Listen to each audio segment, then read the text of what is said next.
Okay, so before we get to the review of the OnePlus 60, I actually have to get back to the 6. Because if you have seen my review of that said phone, you might have noticed that even though it was a great phone, I was actually a little bit underwhelmed, in some ways even disappointed, because things like the speaker got worse, and it didn't after all bring so much more to the table. But just like last year with the 5 to the 5T, and now with the 6 to the 60, they made enough improvements and changes that in my opinion the overall experience got significantly better, which just means I like the 60 a lot more than I would have expected, actually a lot more than the 6, which sounds a little bit odd, but maybe we will kind of get to it a little bit later. But first of all, to design and build quality, and if you look at it at the first glance, it looks like the 6, even though it got a little bit thicker and a little bit taller, which is a trend that I don't like so much, because if we compare this actually with the 5T, you will notice it got thicker, even though it's just a millimeter on paper.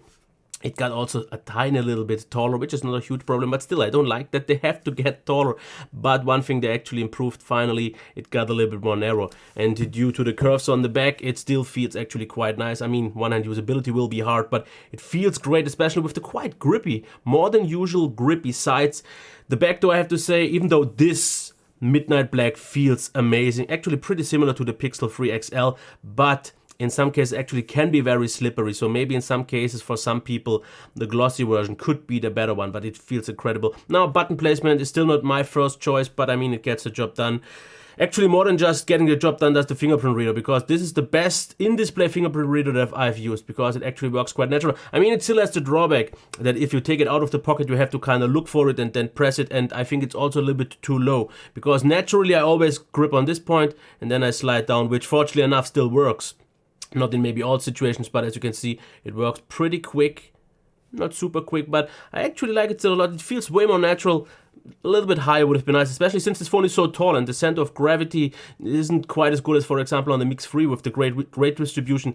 This feels a little bit eerie, gripping it so low instead of just this with a more grippy, a little bit more secure fit. But yeah, that's just that. Other than that, we have the flash and the camera protruding just a little bit here. Then the mic, SIM card tray, volume rocker, obviously also here the alert slider.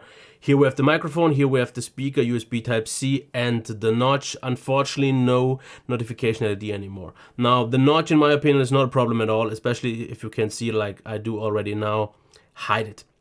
Because I have to say, if I just look at the shape of it, I am not a fan, because it looks a little bit odd, and for example on the Mate 20 it just looks a little bit better.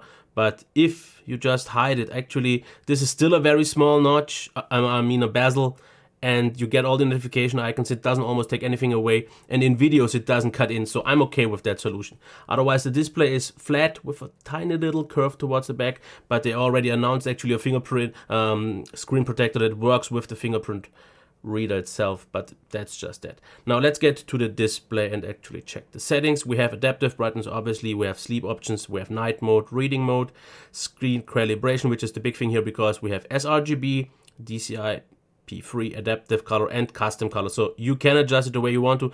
I have to say though, I like the default calibration a lot. Which brings me to the qualities. With 775 measured lux on white, this is a great value. It's a very bright display. Viewing angles are actually stable because there's pretty much no color change on the sides. I like the calibration because it looks a little bit more vivid and actually very clear. And here is one thing that I've mentioned in my, I think it was in my stream or something like that, and I said that this to me looks a little bit clearer and sharper compared to the 5T, and someone was quite surprised because he said it's an OLED display after all, or AMOLED in both cases, with the same resolution. And I'm not saying that this is really much better, but when I do it side by side, also just because my OnePlus, the 5T, is almost a year old by now, it does degrade it a little bit, but this feels ever so slightly clearer and sharper. I mean, after a year it could change and then they could look the same, but for some reason it feels a little bit more high quality. It's also brighter and everything else, and it does a good job. And I was actually the one who said that I'm done with 1080p displays. I've said I want a 1440p display for my next phone, but having used this now and actually seen also like on the Mix 3 and some other more high-end quality, newer AMOLED displays, I have to actually say I'm fine with them by now again. Even though I would still prefer a higher resolution, but I've seen on some other phones that how much of a dip it does take a toll, an extra toll on the battery. But let's get to the speaker.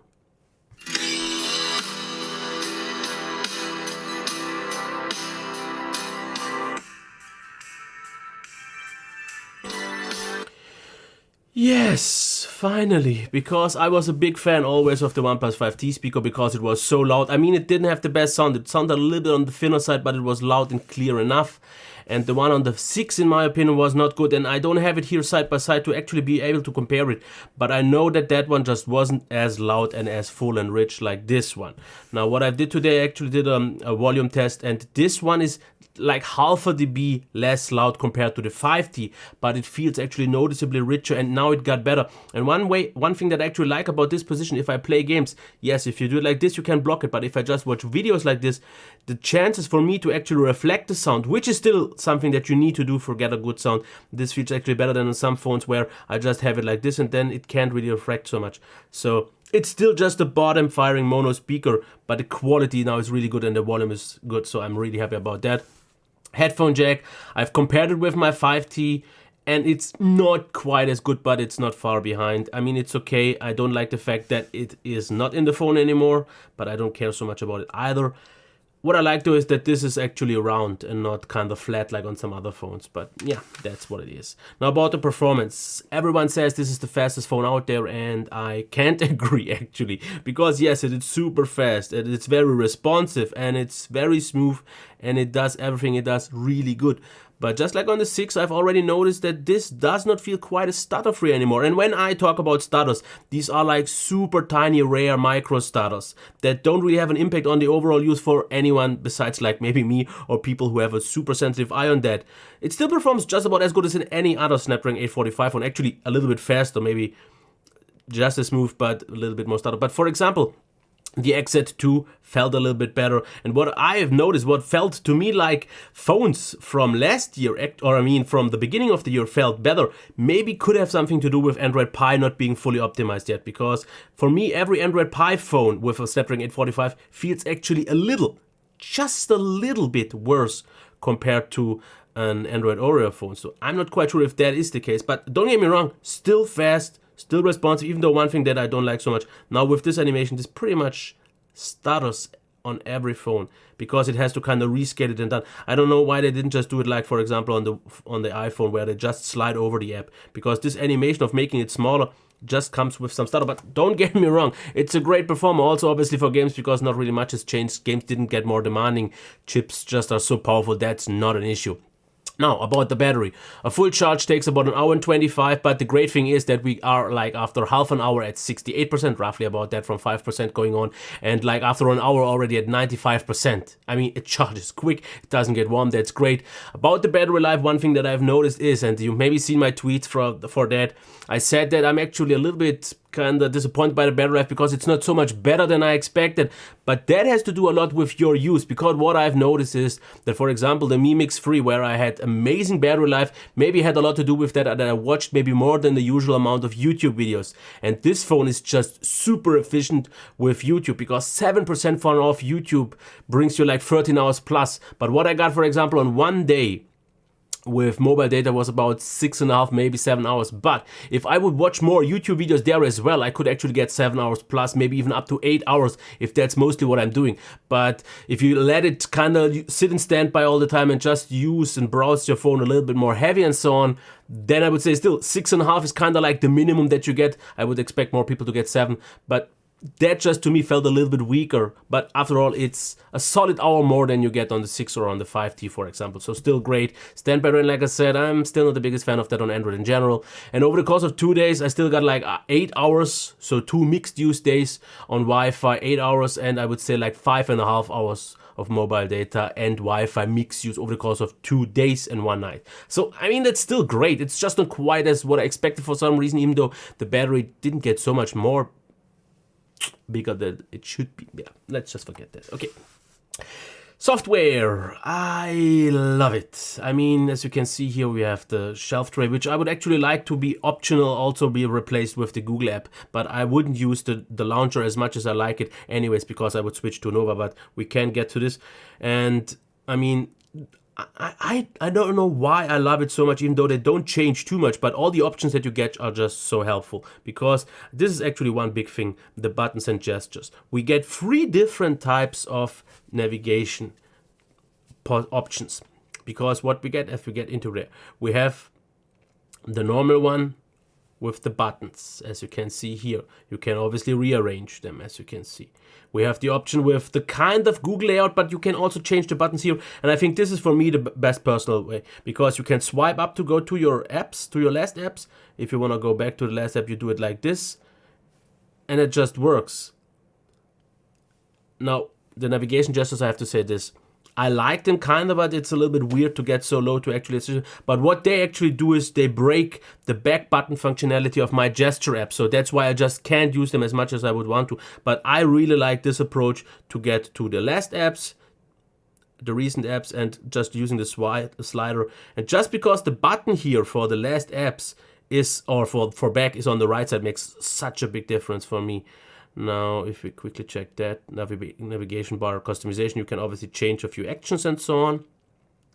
Then we have quick turn on for the camera, quick assist this app. We have what I think still is the best possible solution for a glance display, because whenever you grab the phone, you see your notifications. I mean, it still would be nice if we could kind of interact on that. But I think it's the best possible way, because it doesn't drain so much battery compared to always on solutions, but it is still pretty much on, even though there will be an issue now that there is no notification LED for some people. But otherwise we can change the design, as you can see. Obviously with the themes, we have dark, light, we have colorful. You can change the accent colors now the way you want them to, so you're not stuck with something similar. We can change the font size, obviously that's normal, the font as well. So all the options that you have actually are so nice, but so subtle, but make enough of a difference that I absolutely love this software. And I think it's by far the best one out there on Android. And it kind of smacks Google's Android around like nothing else, because I actually have the Pixel 3 right now here and I can't stand it. Not at all. Because just having no options at all, being so limited, that's just not good. Updates are good, fine here. You get them quite fast, even though my 5D still hasn't gotten Pi. I would say let's get to the camera, and I have to get back to the camera app this time, because the one thing that I don't like so much, if you are in photo mode, you can't quickly switch back from night mode to the normal one. Because as you can see, this is a little bit hard. You can actually, if you get it right, hit it, but I would wish for maybe a different solution. Like for example, this is good, but you have to also slide it. But other than that, HDR is available as an option, so it's doing its thing anyways all the time, or just not. We have 4K 60 and all those kind of nice things. So let's check the quality and start off actually with low light selfies, actually ultra low light selfies. And here's one thing that I think is a little bit odd, because if I use the display flash now, it looks completely different. I mean, that's not even close to the original picture, as you can see here. Everything that's warm gets super cold and red. A little bit odd. Also, for example, here the same thing, because indoors it made a little bit of a general job, but yeah, we'll get to that a little bit later. Now, from this distance, not quite sharp, that's normal. From this distance it is, and here as well. And I have to say, I really, really like the selfie camera, because it's nice, sharp, but very natural. And as you can see here, all the details are picked up. And yes, my skin really looked that bad this morning. And this is a little bit odd with the portrait mode this time. This is the only time that happened, completely overblew the exposure, because here you can see the portrait mode works fine. It's not the very best one out there, but it actually works really good, because very consistent. It doesn't cut out actually too much of my hair or anything like that. Obviously not always maybe super sharp if you have shaky hands like I did, but otherwise I really like them. Now with the flash here it works better. It still feels a little bit too reddish, but yeah, that might have actually been true. Now this one actually I have made with the kind of modded Google Pixel Cam that I found on XDA, which, as you can see, if you look properly, looks a little bit over sharp. It's just a little bit too contrasty, a little bit, yeah, too beautiful. But I mean, I have to say their portrait mode works so well. Just look at how well the cutout works in here, for example, as well. So in case you want the best possible selfies, just use that cam. And yeah, it looks just nice. Now ultra low light, I have to say, looks a little bit odd, because we have the kind of night mode now, which, as you can see here, doesn't really do much than brighten up the picture a little bit more, but it doesn't really do much of a change. But as you can see here, I have to say this: pictures done with the flash at night actually look above average. And when I say above average, I mean also above average for other flagships, nicer, because it gets noticeably sharper, but the colors look very actually natural and right. As you can see here, once again, night mode doesn't bring so much to the table, but with the flash, this looks really good. Here, for example, now this is the normal shot, And here in this case, actually, as you can see, in some ways, the night mode brings an improvement, because as you can see here, a little bit of a grain, this gets smoothened out. But if we look properly, actually, you can see that with the night mode, those details also get lost a little bit. But here in this case, I would say just use it. But then again, here, for example, normal, then with, and it gets smoother in the back here. But I think with the flash, it just looks the most natural. Now, further along here, once again, this is with the normal one and this with the night mode. So it brings a little bit sharpness and contrast to it, so you can use it. But what I've noticed is that it takes a long time for processing the picture. Let me actually show this here right now. If we go back, which I can't, no, let's do it now. I have to actually show this because this is super slow. If I can actually get it to make a night video. No, I can't because it's too bright, right? Literally. Okay, so you can see it's optimizing. This takes quite a long time. So as you have seen, if it's already bright enough, it doesn't even give you the option to make a night shot. But the optimizing or the picture needs a long time. But let's get back to the pictures. And once again, yeah, they get sharper, but the colors don't always look really better. So you don't, I don't think it's the best night cam, or kinda, yeah, low light cam. So let's take a look at, yeah, I would say rather likely good weather, but it wasn't all that good. It was just bright enough. So you can see it doesn't look all that crazy sharp or anything like that. I will definitely put that into my judgment because, yeah, it can't just look as good as some photos taken in the summer. But I have to say, sharpness still looks fine. Details. Autofocus was a little bit flaky. In some cases, it didn't work so good, I guess, due to the slightly lower light. But when it got it done, pictures looked out really nice, natural, colors look fine, sharpness is fine. What I like is actually this is normally shot and this with HDR. In my opinion, HDR definitely improves the picture because it just makes it more pleasant to use. So just maybe stick with auto HDR all the time, at least I would. Here, for example, also really nicely done. And overall the pictures look good, but I just can't give it a flagship level 5-star rating if I didn't do it on the mix free, because the mix free was just about as good and I gave it barely 4.5. So this is a solid 4.5 cam, but it's just not, after all, quite a flagship level camera. Now let's get to video, and this is with the front facing cam in low light. What I've noticed on the front facing cam is that the crop is just horrendous. It's so close that you need to fully stretch your arm, and you should actually have long arms to get more than just your face on the video. That's just not something as great. Now one more thing that I wanted to show in ultra low light is 4K 30. Which still shows some details. Obviously, as you can see here, it gets a little bit not shaky, but a little bit of some odd stabilization, because I'm not big a fan of the EIS. But as you can see, it's dark. If you use 4K 60 though, I would say just forget that, because 4K 60 is so dark. Yeah, I guess you can't see anything. So let's just switch that and get over to the next video. This is 4K 60. I mean, you still don't see 4K 60 since I don't upload in 4K 60, but I actually like the natural, still stable enough video. Autofocus works nice and subtle. It's quite on the fast side, but it works fine. And 4K 60 just looks good. I mean, here's the issue with the autofocus. I hope that's just due to low light, but it happened quite often. So in better situations it shouldn't be. But the quality is really nice for video. 4K 60 just does look really nice, but it's a little bit on the shaky side. But still, fine. I think it's a natural shake is actually something good, which is what I don't like on the EIS, because 4K 30, just look at it. It looks so robotic and so unnatural. I mean, the quality is still there and everything, but I don't like this ultra unnatural movement. Because if you, for example, take the 4K cam now, 4K 30 of the Google cam, this looks way more pleasing. Nice and stabilized, just about the same sharpness, but way more of a nice EIS. So in case you want to shoot video 4K 30, I would say yeah, absolutely use the Google cam. And what else is there in terms of videos? Yeah, 10K 60, and don't really need to talk about that. We talked about that. So let's get into the front facing video. Yeah, this is one thing that I mentioned. This is 4K 60. And this is 4K 30 with the stabilization. So you can see there's quite a heavy crop to get the stabilization done. So in case you don't want that. Now about front facing video, I mean, the sharpness is nice. It looks a little bit over sharpened, but it's mostly over contrasted, which is a little bit sad to see, because it doesn't look so natural anymore. It just looks over sharpened and over contrasted to make it maybe look more appealing, but it just looks a little bit too much. I mean, the crop is, like I said, also pretty brutal.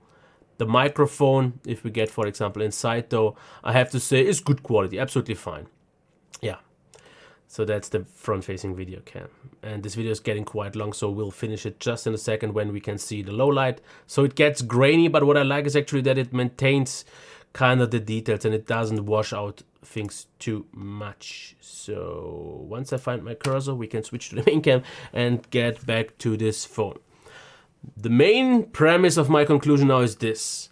This phone is all about balance because it's not the best at anything, but it's very, very good at everything. And for example, when I see other phones that have some things that are where they are the best, they're usually lackluster on something like, for example, the speaker on the 60, but if I, on the 6. But if I check this now, in and feel is amongst the best, design also, but display, there are better displays out there, but this one is still very, very good. The speaker now finally, even though just button firing, is nice and loud and high quality. Not the best, because there are dual firing ones that are just better, but very, very good. Performance also pretty much the best. There are not really any really better ones because these are all so close and those differences don't make a difference. Battery life now got about an hour better, which was pretty much what every other phone did get as well. So it's actually amongst the very best ones here. Software, it's without a doubt the best in my opinion. And the camera, I mean, it's not quite a flagship camera, but it's just also not a flagship price. Because this is what I said, for example, in my Huawei Mate 20 Pro review. I said, what does this phone make $300-400 better? And I didn't really see it because yes, the camera is maybe better, but just for that paying so much more, I mean, I get still, and I said this on the 5T already, I said this on the 6, you get a camera that is way more than good enough for most people. Some people who really need the very best, they have to just pay $1,000 or $800 these days. But for everyone who wants a very good camera with overall very good qualities, this is the one to go for. And for example, for me, the little changes that they did over the 6, like for example, the better speaker right now, the fingerprint reader, that works better now because the one on the 6 didn't work so well. So I actually prefer the one on the front right now, even though it's also not the best solution, but that made a change. Battery life got better, which was a nice bonus. Software, I mean, was already great, and the camera, especially on the front, got better, even though that's something that I don't really bother so much about. I mean, it got better, even though I have to say this. If value is all that you care about, then just go for the 6, because if you, I mean, here's the thing. For me, it's not the best phone, but it would be my favorite phone. So if I would have to pick up a phone right now, it would be pretty much the 6T. But for everyone who's looking for value, I mean, if you don't need the very best, but you can save up quite a lot of time, money, because there are shops that offer the 6, I think, for like lower than 400 euros by now or something like that, where this one is still 550. So the difference is there. So if you're looking for ultimate value at a pretty much flagship level, the 6. But if you are willing to pay a little bit more and just want a few little optimizations, like for example, the speaker makes a big difference for me because I watch a lot of YouTube videos at work on my breaks and so on. And there it had a significant impact for me. And that was enough of a change, just already that. But otherwise, you have to just check it on your own. I mean, this phone right now, pretty nice. So like I said, not the best in anything, but it's the balance at this price. And I'm definitely not calling it a disruptor or anything like a super flagship level, because let's just not forget there are phones like the Mi Mix 3 and all those other Xiaomi or sometimes Honor phones that offer so much, sometimes even more than this one, for your price. They have some issues, like for example, you have to import them, or sometimes the software, you have to flash something. But if you're just looking for ultimate value, I think Xiaomi is still the king. But if you're looking for a mainstream phone that is pretty much everywhere available, yeah, then this one is the kind of premium, but not really flagship, since it's not flagship priced flagship phone. So yeah, okay, until next time, bye.